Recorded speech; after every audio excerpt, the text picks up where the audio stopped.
Alam mo ba dati, kung mas manipis yung swelas mo, mas magaling kang tumakbo? Noong 2009, halos lahat ng runner naniniwala sa isang idea. Run natural, parang barefoot lang.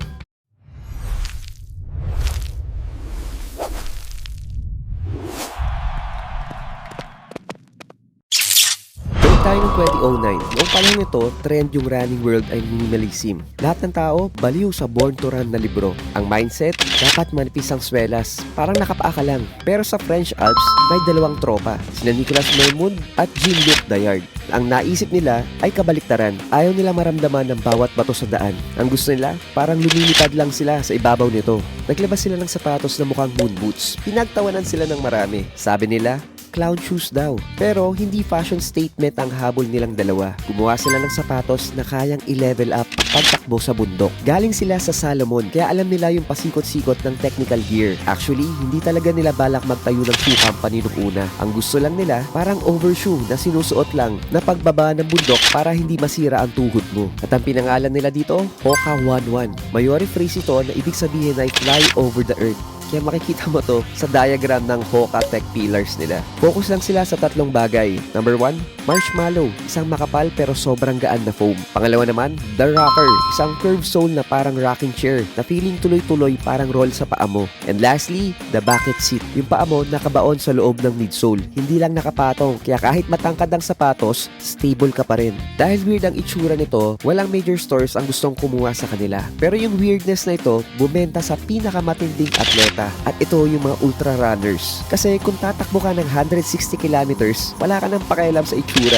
Ang mahalaga sa'yo, hindi laspag ang binti mo pagdating ng mile 80. Kaya noong 2010, binigyan nila ng sapatos si Karl Speedgoat Meltzer, isang legend sa ultra running. At nanalo agad siya. Tapos nanalo ulit. Biglang naging must-have ang clown shoes sa mga seryosong runners. Hanggang sa binili sila ng Becker Brands noong 2013. Yung same company na may-ari ng UGG at Teva. Pero ito yung plot twist, hindi lang sila pang bundok. Nilabas nila yung Clifton at Bondi para sa road running. Tapos pumasok ang dad shoes trend. Biglang ang fashion designer at streetwears nabaliw sa mga Hoka. Bakit? Yung ugly cool siya at aminin natin, sobrang sarap sa paa. Well, hindi lang to pang elite athletes. Kung nurse ka na 12 hours nakatayo or waiter na laging naglalakad, Hoka ang naging gold standard. From niche mountain tool, naging billion-dollar lifestyle brand na siya. And ngayon, hindi na underdog ang Hoka.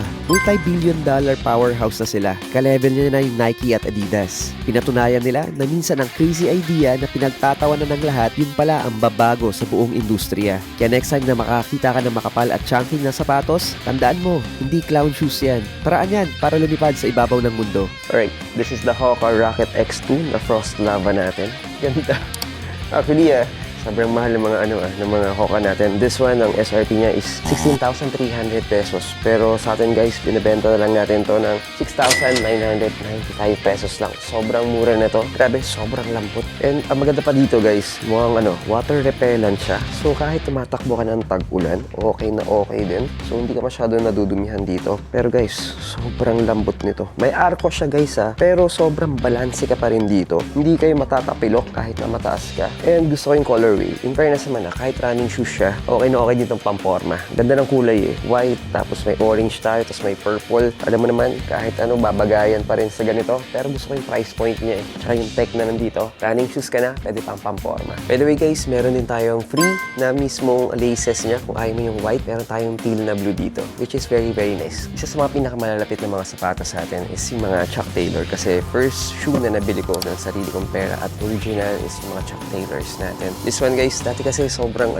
sobrang ages na talaga yung first na bili ko, mga 20 plus years, almost 30 years pa. So ito guys, 2,195 pesos na lang natin itong binibenta. SRP nasa around 4,300, 4,500. Pero sa atin guys, nasa 50% off tayo. Tara, outfit natin ta. Alright, sheesh, nakakamiss. Actually, kaya nagustuhan ko yung mga Chuck Taylor. Very, friendly sa lahat ng mga get-up. Kahit yung mga naka-pants ka or naka-shorts ka, napakalinis niya Tapos, alam mo yun, dati kasi, di ba, nauso yung mga skater boys, yung mga yan. Pero right now, para sa akin, hindi na to pang trasher para sa akin Kasi nga, sobrang linis niya So parang pang smart casual, pwede rin siya. And plus, diba guys, may CDG tayo, diba? Nag-collab sila. Kaya para sa akin, it brings back memories and wala lang. Sobrang linis lang niya, kaya nagustuhan ko tong sapatos na to. Sobrang nakakamiss, grabe. Brings back memories, ah. Imagine mo na lang, di ba? Parang nakita-kista ka dati, tapos naka-pink ka na, na Converse. Pero wala lang. Ako natutuwa ako sa pink.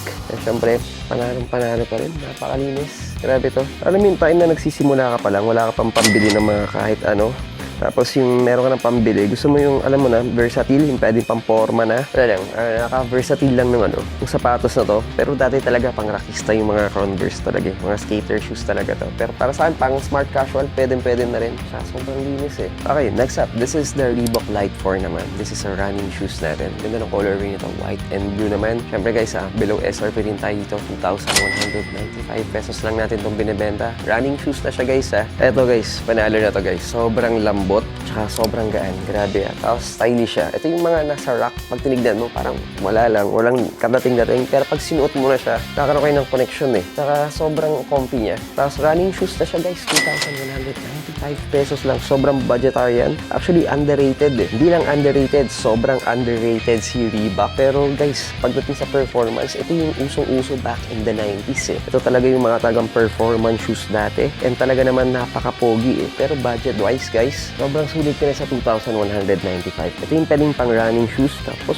kita mo naman ba? Pwede na rin pang forma to. Kasi guys, meron pa tayo isang colorway, black and white naman. Ganda rin ng ganito. Pero grabe yung stand out nung nung sapatos na to. Natutuwa lang ako, bang for the buck siya pagdating sa price point natin. Pero syempre guys, very classic to kung ayaw mo yung white ka, na all white. Tapos meron lang tayong accent color na black or gusto mo yung blue natin. Okay na okay tong sapatos na to eh. Ito yung sapatos na kaya mong dalhin kahit saan. Tapos, syempre kahit pamporma mo to, hindi ka ikakahiya nito. And plus, sobrang linis lang Sobrang bang for the buck. Alright, next up. This is the Reebok natin na Energen Lux. This is also a running shoes. Napakalinis. This is our white, gray. Tapos meron tayong accent na color blue. Tapos sa tongue yung Reebok na blue. This one guys, 2,195 pesos lang din. Ito yung literal na sapatos na kapag nasa display rack ka, hindi mo siya ma-appreciate until isusuot mo na lang siya or i-on-fit mo na lang siya. Dun lumalabas yung ganda niya. Pero guys, napakalinis naman talaga. Sa price point natin na ganito, 2,195, kita mo naman, sobrang linis. Gusto ko yung gray natin,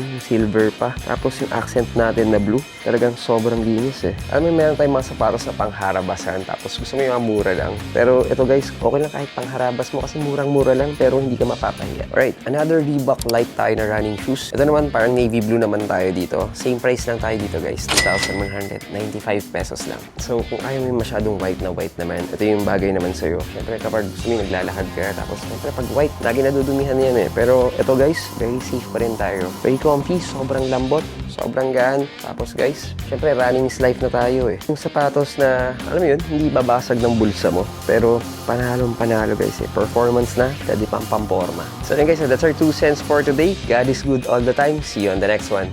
Cheers!